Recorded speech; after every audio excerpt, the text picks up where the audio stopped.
Vas-y, nous un petit peu. Bonjour à tout le monde. Oui, je suis agriculteur au Boulimivois, limitrophe de l'ancienne nationale 154 qui passait dans le village. Bon, on a bénéficié des déviations des 4 villages entre Dreux et Chartres, là, ça a mis du temps. Nous, en 94, on a eu le roman, grâce à la déviation de notre village. Et depuis 2006, je vis plus tranquillement parce que je suis pas moins impacté par la circulation. Et par contre, quand je veux aller à Dreux ou à Chartres, l'accès est relativement facile pour me rendre à la préfecture ou à la chambre d'agriculture ou à Dreux faire des courses. À l'avenir, s'il y a un projet de roman, est-ce que la largeur de la 4 voies existante, est-ce qu'elle sera suffisante? J'imagine que non, on va clôturer un peu plus loin. Donc en prise de terre, donc peut-être un autre roman à l'appui. Où est-ce qu'on sera logé, je ne sais pas.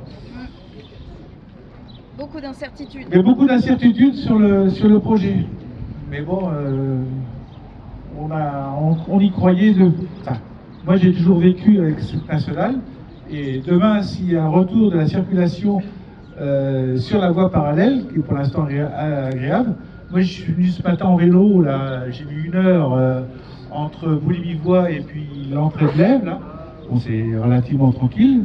Mais à l'avenir, s'il y a beaucoup plus de circulation, ça sera moins agréable pour les vélos et aussi pour le matériel agricole. Là, on est tranquille.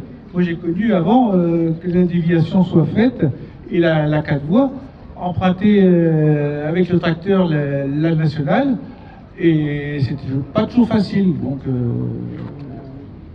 très dangereux. On remercie quand même M. Tougourdeau qui était à l'initiative de cette création de la déviation entre Dreux et Chartres.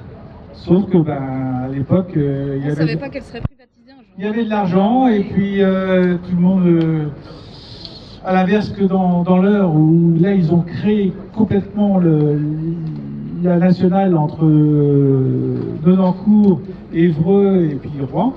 Bon, ça s'est fait, ils ont taillé dans la plaine, mais bon, ça s'est bien fait. Mais bon, à l'époque, voilà, ça s'est pas fait. En tout cas, ce qu'on peut comprendre, c'est que l'actuelle route nationale 154 a été une solution extraordinaire pour les villages qui sont le long de cette route nationale, qui ont respiré. Parce qu'effectivement, ils n'avaient plus toute cette circulation dans leur village, tous ces embouteillages. Et effectivement, quand les agriculteurs circulent en tracteur avec des remorques, notamment pendant la période des moissons, et qu'ils sont sur une route nationale, si c'est une seule voie, les gens derrière s'impatientent, ne peuvent pas toujours doubler, etc. Et ils ont plus de problèmes aujourd'hui parce qu'on a cette RN 154 2 x 2 voies 110 km/h, donc ils ont cette route parallèle qui est parfaite, à vélo, en tracteur, comme vient de le dire Christophe. Demain, n'ayez aucun doute, si l'autoroute devient payante, tout le trafic va se reporter sur le réseau secondaire. Donc non seulement ça va abîmer le bitume des villages, mais ça va poser des gros problèmes d'accidentologie et de pollution. Et sur ce sujet-là, le meilleur avocat qu'ils ont eu à la préfecture le 28 mai, c'était justement le député Philippe Brun, qui a donné l'exemple de ce qui se passe sur un petit tronçon de 8 km qui est déjà converti de RN 154 en A 154 entre Aquigny et Incarville. Alexis connaît bien le sujet et nos Rouennais aussi. On a des Rouennais qui sont là, qui sont venus nous soutenir aussi. Eh bien, ce petit tronçon qui est devenu payant et qui s'appelle donc A154 et non plus RN 154, eh bien devinez quoi? Il est vide. Les gens ils sortent juste avant le LAPI, lecteur automatique de plaque d'immatriculation, et ils reviennent après. Voilà. Et donc son réseau secondaire, il est complètement saturé.